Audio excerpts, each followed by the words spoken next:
Hoy es 2 de marzo de 2011 y hoy se cumplen exactamente 200 años del 2 de marzo de 1811, cuando se instaló el primer Congreso de Venezuela. Ese primer Congreso de Venezuela fue el Congreso que declaró la independencia venezolana. De modo que la independencia de venezolana, declarada el 5 de julio de ese mismo año, fue la primera de las independencias hispanoamericanas y fue la tercera independencia de América después de los Estados Unidos y después de Haití.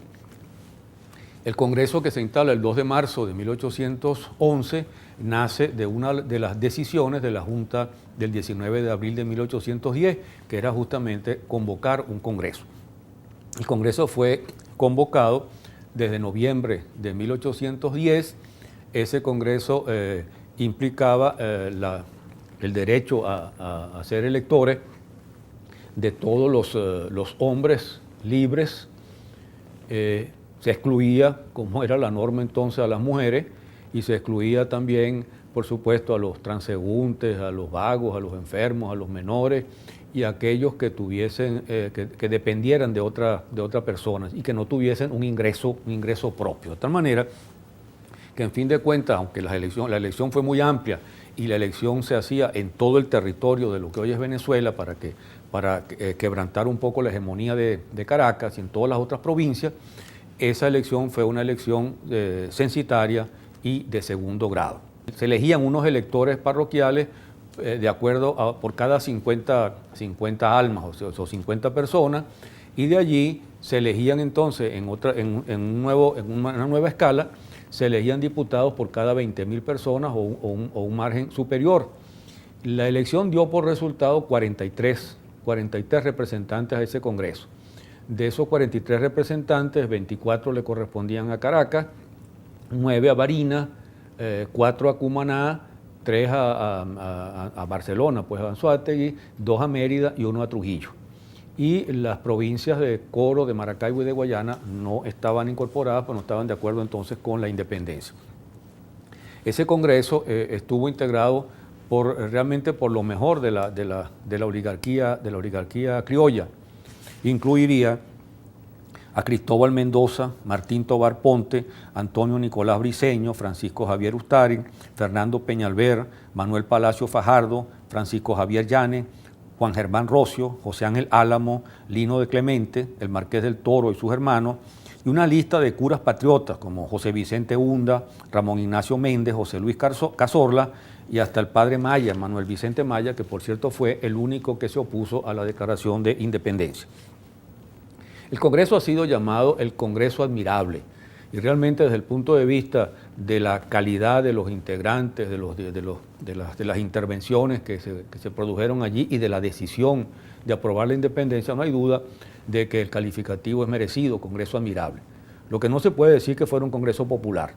Allí no había indios, allí no había negros, allí no había pobres, allí había fundamentalmente la oligarquía, que entonces era la que encarnaba la lucha por la independencia.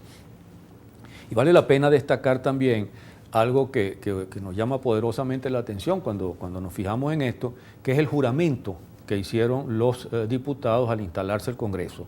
Ese juramento los comprometía a defender la religión católica, a defender la Inmaculada Concepción de María y a defender al adorado rey Fernando VII. Llama la atención primero porque todos ellos eran católicos, no había ningún peligro de que fueran a oponerse a la religión católica y mucho menos a la Inmaculada Concepción de María. Y también llama la atención que tuviesen que apoyar justamente al adorado rey Fernando VII, cuando realmente todo el proceso que se venía dando era un proceso que de alguna manera cuestionaba la hegemonía o el dominio español. Es decir, el Congreso se instala bajo unos parámetros bastante moderados y bastante lejanos de la independencia. Lo interesante justamente es cómo en poco tiempo, en cosa de 3 meses prácticamente, se va perfilando allí un apoyo y una decisión cada vez mayor y de cada vez mayor número de diputados hacia la ruptura con el gobierno español y hacia la declaración de independencia. Los moderados van quedando un poco aislados o van siendo arrastrados por quienes asumen las posiciones más firmes y llegan a plantearse que con todo el costo, con todo el peligro y con todos los riesgos que eso tiene, la necesidad de romper con España y de declarar la independencia. Allí jugó un papel muy importante, por cierto, la sociedad patriótica, porque la Junta del 19 de abril había decidido crear una sociedad patriótica. Sociedad patriótica que no tenía nada de revolucionaria ni de política, que era una suerte de sociedad que iba a fomentar las artes y la agricultura, es decir, la industria y la agricultura. Pero esa sociedad patriótica, que al principio no tuvo pues mucha importancia, cuando Miranda regresa a Venezuela en diciembre de 1810, invitado por Bolívar, Miranda se incorpora a la Junta Patriótica y se incorpora también Bolívar, y se incorporan los sectores más radicales de esa juventud criolla, los Montilla, los Salia, Muñoz Tebar, Cotopaúl, Miguel Peña, los Carabaños, García de Sena, etcétera, etcétera, y van a convertir, bajo el liderazgo de Miranda, van a convertir esa sociedad patriótica en un verdadero club revolucionario a la manera de los clubes revolucionarios de la Revolución Francesa. Y ese club revolucionario abierto a todo el mundo, que se va a reunir allí en la actual Plaza Bolívar, que incluso aceptaba a las mujeres y las mujeres participaban de las discusiones, algo insólito para ese entonces. Ese club va a radicalizar la lucha, va a presionar al Congreso hacia la independencia y va a jugar un papel muy importante en la decisión final que ha ido ganando adeptos a lo largo de esos meses. Allí también jugó un papel muy importante, muy significativo, un discurso de Bolívar, el primer discurso que se conoce de Bolívar, pronunciado en esa sociedad patriótica el 3 o el 4 de julio, porque las fechas que se presentan no siempre coinciden, una vez se dice que es el 3 y otra el 4, ese discurso era un discurso que era un llamado claro a romper con España y a declarar la independencia.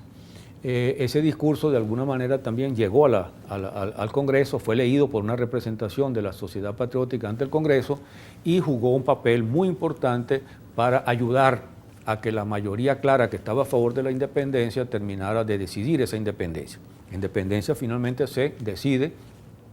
y se aprueba el 5 de julio prácticamente por unanimidad, porque aún los diputados más renuentes terminaron incluyéndose o incorporándose a esa declaración de independencia y solo quedó una voz discordante que fue la voz del padre Maya. Este fue pues el primer Congreso venezolano cuyos 200 años estamos recordando hoy, estamos celebrando y conmemorando hoy, y que llevó a que el 5 de julio de 1811 Venezuela fuera el primer país, o sea, la primera de las colonias hispanoamericanas en declarar su independencia.